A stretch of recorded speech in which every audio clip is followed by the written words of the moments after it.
इस सेक्शन में हम सीखेंगे domain and range of some standard functions, फिर कुछ एग्जांपल्स भी सॉल्व करेंगे। हमने अपने पिछले वीडियो में डिस्कस किया था domain and range of function के बारे में। तो हमने डोमेन और रेंज का डेफिनेशन देखा था। उसके बाद हमने रूल्स पता किए थे कि किस रूल से हम डोमेन निकाल सकते हैं किसी फंक्शन का, और उसके बाद कुछ एग्जांपल्स भी सॉल्व किए थे। इस वीडियो में हम कुछ और एग्जांपल सॉल्व करेंगे और कुछ डोमेन के और कुछ रेंज के एग्जांपल भी सॉल्व करेंगे। तो अगर आपको डोमेन और रेंज के बारे में नहीं पता तो आप पिछला वीडियो ज़रूर देख लीजिए, फिर उसके बाद इस वीडियो को देखिए तो आपको ज़्यादा समझ में आएगा। तो यहाँ पर हम पहले डिस्कस करेंगे domain and range of some standard function, उसके बाद एग्जांपल करेंगे कुछ डोमेन और रेंज में। तो यहाँ पर हमारा पहला पॉइंट है domain of every polynomial function is R. तो जितने भी पॉलिनोमियल फंक्शन होंगे तो उन सभी फंक्शन का डोमेन आर होगा। आर मतलब रियल नंबर्स।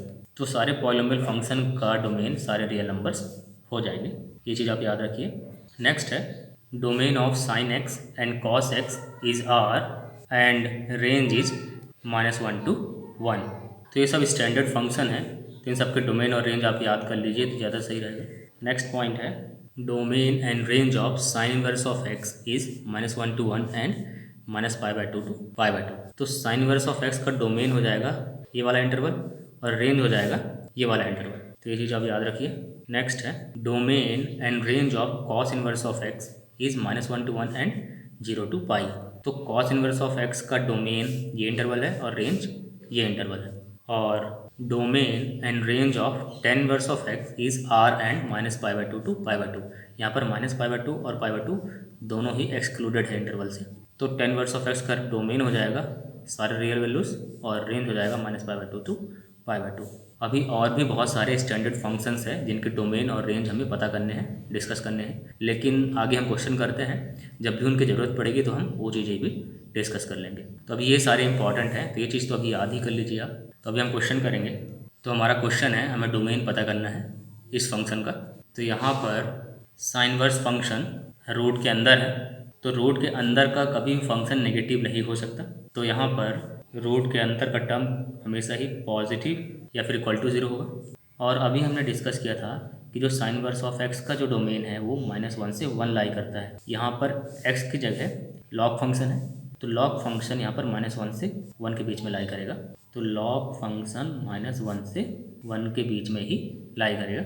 और लॉग फंक्शन का आर्गूमेंट हमेशा ही पॉजिटिव होता है, तो एक्स को यहाँ पर पॉजिटिव होना पड़ेगा तभी लॉग फंक्शन डिफाइंड होगा। तो इन सारे इनइक्वालिटी को एक साथ ट्रू होना पड़ेगा तभी ये फंक्शन डिफाइंड होगा। तो सबको हम सॉल्व करके सारे एक्स के इंटरसेक्शन ले लेंगे तो हमें इस फंक्शन का डोमेन मिल जाएगा। तो पहले इसको सॉल्व करेंगे तो हमें मिलेगा log x to the base 2 is greater than और इक्वल टू, पहले इन्वर्स हटाएंगे तो साइन इन्वर्स चल जाएगा, साइन 0, और साइन 0 0 होता है।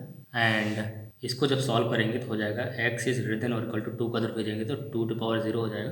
तो यहाँ से मिल जाएगा x ग्रेटर देन और इक्वल टू 1, पहला इंटरवल मिल गया। इसको जब सॉल्व करेंगे तो हमें मिलेगा x इज लेस देन और इक्वल टू 2 को उधर भेजेंगे तो 2⁻1 हो जाएगा। एंड ग्रेटर देन और इक्वल टू 2 को इधर भेजेंगे तो 2⁻−1 हो जाएगा। तो ये हमें x मिल गया ग्रेटर देन और equal to half and less than और इक्वल टू 2। तो हमें ये दूसरा इंटरवल मिल गया। यहाँ से हमें तीसरा इंटरवल तो मिला हुआ है पहले से। तो अभी तीनों का इंटरसेक्शन लेंगे तो हम नंबर लाइन ड्रॉ कर लेते हैं। तो हमारा पहला इंटरवल है x ग्रेटर देन और इक्वल टू 1, तो x हो जाएगा ग्रेटर देन और इक्वल टू 1। यहाँ पर 1 को इंक्लूड करेंगे तो इसलिए डार्क सर्कल लगाएंगे क्योंकि 1 यहाँ पर इंक्लूडेड है। दूसरा इंटरवल है हाफ टू 2, तो x हाफ से 2 तक हमारा दूसरा इंटरवल है। हाफ भी इंक्लूडेड है और 2 भी इंक्लूडेड है, तो यहाँ पर डार्क सर्कल लगाएंगे। और तीसरा इंटरवल है x ग्रेटर देन 0, तो तीसरा इंटरवल लेंगे x ग्रेटर देन 0। यहाँ पर 0 एक्सक्लूडेड है तो यहाँ पर ओपन सर्कल लगाएंगे क्योंकि यहाँ पर 0 इंक्लूडेड नहीं है। अब हम तीनों इंटरवल का इंटरसेक्शन लेंगे। तो तीनों इंटरवल एक साथ कहाँ पर इंटरसेक्ट कर रही हैं, 1 और 2 के बीच में। तो यहाँ पर 2 इस इंटरवल में भी है, इस इंटरवल में भी है और इस इंटरवल में भी है, इसलिए 2 इंक्लूड कर लेंगे। और 1 भी यहाँ पर इस इंटरवल में भी है, इस इंटरवल में भी है और इस इंटरवल में भी है, तो 1 को भी इंक्लूड कर लेंगे। तो हमारा ओवरऑल इंटरवल आ गया x का 1 to 2, क्योंकि 1 और 2 के बीच में तीनों लाइन इंटरसेक्ट कर रही हैं। तो ये हमें डोमेन मिल गया रिक्वायर्ड फंक्शन का। अब हम नेक्स्ट क्वेश्चन सॉल्व करेंगे। Find the domain and range of y = 2x + 1। ये फंक्शन एक पॉलिनोमियल फंक्शन है और अभी हमने डिस्कस किया था कुछ देर पहले कि पॉलिनोमियल फंक्शन का जो डोमेन होता है वो सारे रियल वैल्यूज़ होती हैं। तो इसका डोमेन होगा all real values of x. ये एक स्ट्रेट लाइन है और अगर इसको हम ड्रॉ करें एक्स वाई प्लेन में तो ये कुछ इस टाइप का दिखेगा। ये एक स्ट्रेट लाइन है, तो आप देख सकते हैं कि इसमें सारे रियल वैल्यूज़ ऑफ एक्स हम डाल सकते हैं इस फंक्शन में, इस लाइन में। तो डोमेन तो आर होगा ही।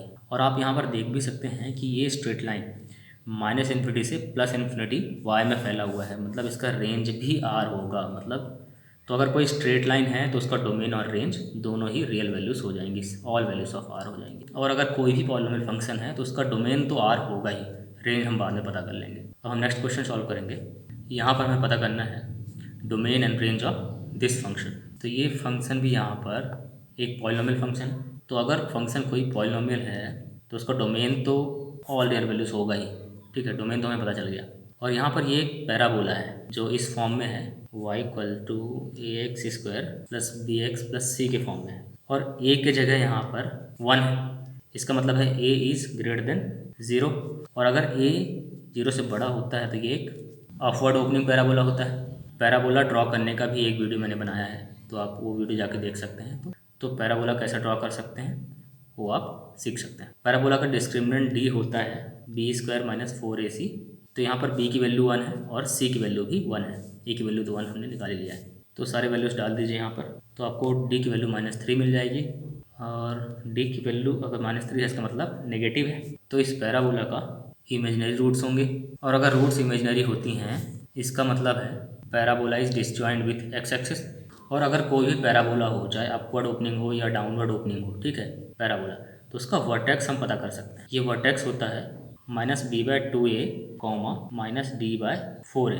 तो पैराबोला का वर्टेक्स हम इस कोऑर्डिनेट से निकाल सकते हैं। तो वर्टेक्स हो जाएगा -b/2a, -d/4a। यहाँ से a b और d की वैल्यू डाल दीजिए, तो आपको वर्टेक्स मिल जाएगा -12, 3/4। तो आपको पैराबोला का वर्टेक्स भी मिल गया। अब हमें ये भी पता है कि पैराबोला अपवर्ड ओपनिंग है और इसका वर्टेक्स भी हमें पता है, तो पैराबोला को हम ड्रॉ कर सकते हैं। तो पैराबोला का वर्टेक्स -12, 3/4 है, तो -12 यहाँ कहीं होगा, और y कोऑर्डिनेट 3/4 है, तो 3/4 यहाँ कहीं होगा। तो वर्टेक्स हमें मिल गया -12, 3/4। और पैराबोला अपवर्ड ओपनिंग है क्योंकि a पॉजिटिव है, तो ये पैराबोला कुछ इस टाइप का होगा क्योंकि ये अपवर्ड ओपनिंग है। और आप देख सकते हैं कि एक्स एक्सिस को कभी भी कट नहीं करेगा, इसलिए यहाँ पर हमने निकाल भी लिया था कि इमेजिनरी रूट्स हैं, इसलिए एक्स एक्सिस से डिसजॉइंट है। तो यहाँ पर दिख भी रहा है कि डिसजॉइंट है। ये हमें पैराबोला मिल गया y equal to x square plus x plus 1। तो अभी आप देख सकते हैं कि ये वो लाइन है जिसके नीचे पैराबोला कभी आ ही नहीं रहा है, इस लाइन के ऊपर है, और ये लाइन है y इक्वल टू 3/4। y की वैल्यू 3/4 है यहाँ पर, तो 3/4 से नीचे तो ये पैराबोला कभी आएगा ही नहीं, और 3/4 पे भी ये टच कर रहा है, और 3/4 से ऊपर है, प्लस इन्फिनिटी तक जा रहा है y में।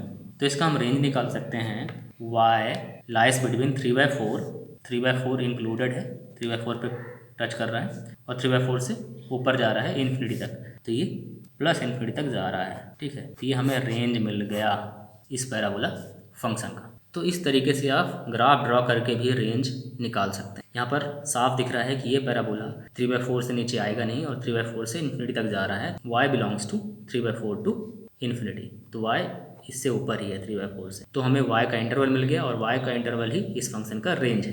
तो यहाँ पर इस इंटरवल को इस तरीके से लिख सकते हैं कि x square plus x plus 1 is greater than और equal to 3/4 and it is less than infinity, ठीक है। इसको हम इस तरीके से भी लिख सकते हैं। इसी में एक और क्वेश्चन करते हैं। हमारा नेक्स्ट क्वेश्चन है find the domain and range of this function. यहाँ पर देख सकते हैं कि अंडर रूट है, और अंडर रूट में वो वही पैराबोला है जो अभी हमने सॉल्व किया था, ये वाला पैराबोला। तो हमें एक चीज़ तो पता है कि रूट के अंडर का टर्म हमेशा ही पॉजिटिव या 0 होगा, कभी नेगेटिव नहीं हो सकता। इसका मतलब है x square plus x plus 1 हमेशा ही ग्रेटर देन और इक्वल टू 0 होना चाहिए, तभी ये फंक्शन डिफाइंड होगा। और ये चीज़ तो हमेशा ही ट्रू है। ये हम क्यों बोल सकते हैं, क्योंकि अभी हमने सॉल्व किया कि ये जो फंक्शन है ये हमेशा ही पॉजिटिव है। ये तो 3/4 से बड़ा है, और अगर 3/4 से बड़ा है तो 0 से बड़ा तो होगा ही, तो ये हमेशा ही ट्रू है, ये अभी हमने निकाला है। और अगर ये हमेशा ही ट्रू है तो ये सभी वैल्यूज़ के लिए ट्रू है, सभी x की वैल्यूज़ के लिए ट्रू है। इसका मतलब x बिलोंग्स टू r, तो x सारे रियल वैल्यूज़ को बिलोंग करता है। तो हमें यहाँ से डोमेन मिल गया all real values of x। अब इसका रेंज निकालना है हमें, ठीक है। तो हमें पता है कि x square plus x plus 1 lies between 3/4 to to infinity. ठीक, ये चीज़ तो अभी हमने निकाला है। तो इसका अंडर रूट कहाँ से कहाँ लाई करेगा, सबका अंडर रूट ले लो। तो under root of 3/4 is less than और equal to under root of x square plus x plus 1 is less than under root of infinity. तो अंडर रूट ऑफ 3/4 होगा √3/2। ठीक है, ये तो y है हमारा x square plus x plus 1, और अंडर रूट ऑफ इन्फिनिटी तो इन्फिनिटी ही होगा। तो ये फंक्शन लाई करेगा √3/2 से इन्फिनिटी के बीच में। तो ये हमें रेंज मिल गया इस फंक्शन का, y इक्वल टू दिस है और ये लाई करता है √3/2 से इन्फिनिटी के बीच में। तो इसको आप लिख सकते हैं y belongs to √3/2 to infinity. तो ये हमारा रेंज हो गया और ये हमारा डोमेन हो गया। ये रेंज तो हमने इस मेथड से सॉल्व कर लिया, ग्राफिकल मेथड से। ये हमें इसका रेंज पहले से पता था, इसलिए हमने under root of this function का रेंज भी निकाल लिया। यहाँ पर इसका रेंज निकालने का एक दूसरा मेथड भी है, वो अभी हम डिस्कस कर लेते हैं। तो अभी हमें ये फंक्शन दिया हुआ था और इसका हमने रेंज पता किया था और इसके अंडर रूट का भी रेंज पता किया था। ठीक है, इसका रेंज हमें मिला था y belongs to 3/4 to infinity. अभी हम डिस्कस करेंगे another method to calculate range of this function. तो हमें फंक्शन दिया हुआ है y equal to x square plus x plus 1। तो हम y को उधर ले जाएंगे तो हमें मिल जाएगा x square plus x plus 1 minus y equal to 0। तो ये हमने बना लिया क्वाड्रेटिक इन x। तो इस फंक्शन को हमने क्वाड्रेटिक इन x बना लिया। नाउ अगर ये क्वाड्रेटिक इक्वेशन है तो रियल वैल्यूज ऑफ x के लिए इसका डिस्क्रिमिनेंट ग्रेटर देन और इक्वल टू 0 होना पड़ेगा। For all real values of x discriminant should be greater than और इक्वल टू 0। यहाँ पर डिस्क्रिमिनेंट है और डिस्क्रिमिनेंट होता है b² - 4ac। b की जगह तो 1 है। ठीक है, तो 1² - 4 इंटू a की जगह भी 1 है, इंटू c की जगह 1 - y है। ए बी सी की वैल्यू हम यहाँ से पता कर सकते हैं। इसको जब कंपेयर करेंगे y equal to ax² plus bx plus c, तो a की जगह यहाँ पर 1 है, b की जगह यहाँ पर 1 है और c की जगह 1 - y है इस केस में, नॉट इन दिस केस। ठीक है, यहाँ पर हमने क्वाड्रेटिक इन x बनाया तो इसको कंपेयर करेंगे। तो यहाँ से हमने d की वैल्यू निकाल ली। यहाँ पर d इज़ ग्रेटर देन और equal to 0 for all real values of x, क्योंकि हमें रियल वैल्यूज ऑफ x के लिए इसको सॉल्व करना है। तो इसको जब सॉल्व करेंगे तो हमें मिलेगा y इज़ ग्रेटर देन और इक्वल टू 3/4। इस इनइक्वालिटी को जब हमने सॉल्व किया तो हमें ये मिल गया और y की वैल्यू ये है। इसका मतलब है x² plus x plus 1 is greater than और इक्वल टू 3/4। इसका मतलब है y lies between 3/4 to infinity. इसी का अगर अंडर रूट ले लेंगे तो under root of x² plus x plus 1 is greater than और इक्वल टू √3/2। इसका अंडर रूट लेंगे तो √3/2 मिलेगा। तो under root of y will lie between √3/2 to infinity. ये हमारा दूसरा मेथड था जिससे हम रेंज निकाल सकते हैं। तो ये रेंज हो गया x² प्लस x प्लस 1 का और ये रेंज हो गया under root of x² plus x plus 1 का। अब हम नेक्स्ट क्वेश्चन करेंगे।